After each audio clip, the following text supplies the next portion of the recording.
Good evening. This is Akashvani. I am Valsa Williams with the World News.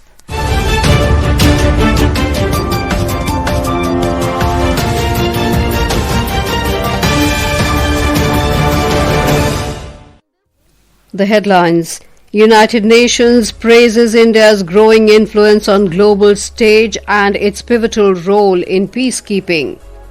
India and Finland agree to strengthen bilateral cooperation in several areas including trade and investment. US to reduce flight operations by 10% at 40 major airports from tomorrow as government shutdown enters 36th day. Philippines declares emergency after Typhoon Kalmaegi leaves at least 114 people dead and hundreds missing. And in cricket, India beat hosts Australia by 48 runs in 4th T20 International in Carrara, take 2-1 lead in 5-match series.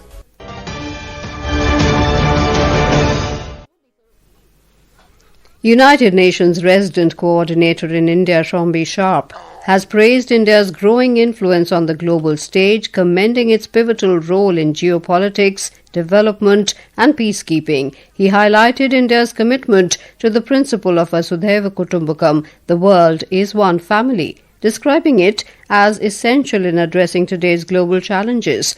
Mr. Sharp made these remarks on the sidelines of the National Summit on Accessibility in New Delhi. He appreciated the role India is playing in the cause for the rights of persons with disabilities. Creating economic growth and social development for the whole of society. Everybody benefits. So we're active. India has very progressive, one of the most progressive disability rights laws, acts in the world. So we're working, partnering with India, with government, with civil society, with business to help really apply that legislative framework and make it a lived reality for the hundreds of millions of people living in India with some form of disability or another. Now, we see that the potential is enormous. India and Finland have agreed to strengthen bilateral cooperation in several areas, including trade and investment, digitalization, quantum computing, 5G, 6G, AI, sustainability, clean technologies, and circular economy. Secretary, West Ministry of External Affairs C.B. George today co-chaired the 13th India-Finland Foreign Office consultations with Permanent State Secretary in the Ministry of Foreign Affairs of Finland, Jukka Salvara, in Helsinki. The External Affairs Ministry said in a social media post that they reviewed the gamut of India-Finland bilateral cooperation in the consultations. The Finnish side reiterated its support for early conclusion of India-EU free trade agreement. Mr. George also called on Minister of Employment of Finland, Matias Marttinen. Labour and Employment Minister Mansukh Mandavia held bilateral meetings with his Romanian counterpart Petru Florin Manole and Russian counterpart Anton Kochakov on the sidelines of the Second World Summit for Social Development at Doha today. He also met Qatar's Minister of Social Development and Family, Buthaina bint Ali Al-Jabr Al-Nuaimi. In a social media post, Dr. Mandavia said the discussions focused on sharing best practices in digital innovation for efficient last-mile service delivery. Commerce and Industry Minister Piyush Goyal held a series of high-level engagements on the second day of his official visit to New Zealand. These engagements aimed at deepening bilateral cooperation in trade, investment, connectivity and cultural exchanges between India and New Zealand. Mr. Goyal also addressed the India-New Zealand CEOs roundtable with his New Zealand counterpart Todd McClay. He spoke on India's rapidly evolving economic landscape and said that greater collaboration in areas such as technology, agriculture, education, clean energy and sustainability can unlock new avenues of growth. Earlier in the day, the minister met Air New Zealand CEO Nikhil Ravishankar. The discussions focused on the airline's role in enhancing regional and global connectivity. The minister also participated in the celebrations of 150 years of Vande Mataram in New Zealand. Addressing the vibrant Indian community, Mr. Goyal urged them to contribute further to India's Viksit Bharat journey through their expertise and experience.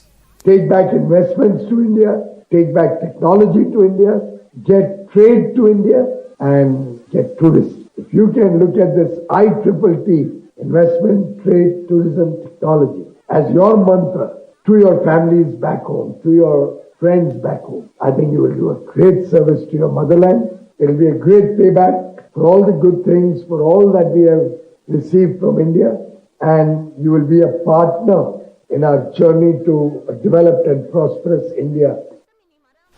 President Draupadi Murmu will embark on a 6-day visit to Angola and Botswana from the 8th of this month. This will be the first visit of any Indian head of state to these countries. During a media briefing in New Delhi, Secretary ER in the Ministry of External Affairs, Sudhakar Dalela, said on the first leg of her tour, President Murmu will be visiting Angola from the 8th to the 11th of this month. During her visit, the President will hold bilateral talks with President of Angola, João Manuel Gonçalves Lourenço. At the invitation of her counterpart from Angola. You will also recall that earlier this year in May, Angolan President had paid a successful visit to India. He had extended an invitation to Honorable President to visit Angola and to also participate in the 50th anniversary celebrations of Angola's independence. India had consistently supported Angolan freedom struggle, as many of you would know. Further, India and Angola are celebrating the 40th anniversary of the establishment of diplomatic relations this year. During her visit, Honorable President will be holding bilateral talks with the President of Angola. She will be attending the 50th anniversary celebrations of Angola's independence on 11th November. Honorable President is scheduled to address the Angolan Parliament and to interact with members of the Indian community of Angola. This is Akashvani giving you the world news. For quick news updates round the clock, follow us on our X handle at AIR News Alerts. And for details of stories and more, log on to our website www.newsonair.gov.in and download News on AIR app. Welcome back to the world news. The US will reduce flight operations by 10% at 40 major airports beginning tomorrow as the government shutdown entered its 36th day. Transportation Secretary Sean Duffy cited mounting strain on air traffic control operations as the reason for reducing flight operations. The move, described as a precautionary measure, is expected to affect between 3,500 and 4,000 flights daily, including commercial and cargo operations. Philippine President Ferdinand Marcos Jr. declared a state of emergency today after Typhoon Kalmaegi left at least 114 people dead and hundreds missing in central provinces in the deadliest natural disaster to hit the country this year. 127 people were still missing, many in the hard-hit central province of Cebu. Meanwhile, the tropical storm made landfall in Vietnam today with winds of up to 149 kilometers per hour. According to the Vietnamese National Weather Service, hundreds of localities across 7 provinces and cities are at risk of flooding and landslides within the next few hours. Israeli Defense Minister Israel Katz declared the border area with Egypt a closed military zone to combat weapons smuggling via drones. In a statement, Mr. Katz said he instructed the Israeli Defense Force IDF to amend the rules of engagement in the area adjacent to the Israel-Egypt border to address the drone threat, which he described as endangering the country's security. In men's cricket, India defeated hosts Australia by 48 runs in the 4th T20 International at Carrara Oval in Queensland today. With the win, Team India has taken a lead of 2-1 in the 5-match series. Put into bat, the visitors posted 167 for the loss of 8 wickets in the stipulated 20 overs. In reply, chasing the target of 168, Australia were bundled out for 119 in 18.2 overs. And now, before we close, here are the highlights of the bulletin.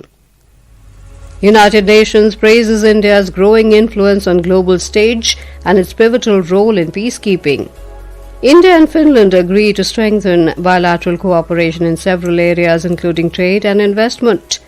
US to reduce flight operations by 10% at 40 major airports from tomorrow as government shutdown enters 36th day.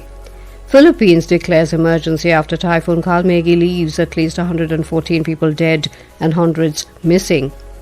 And in cricket, India beat hosts Australia by 48 runs in 4th T20 International in Carrara, take 2-1 lead in 5-match series. That concludes tonight's World News. For more updates, stay tuned to Akashvani. Good night.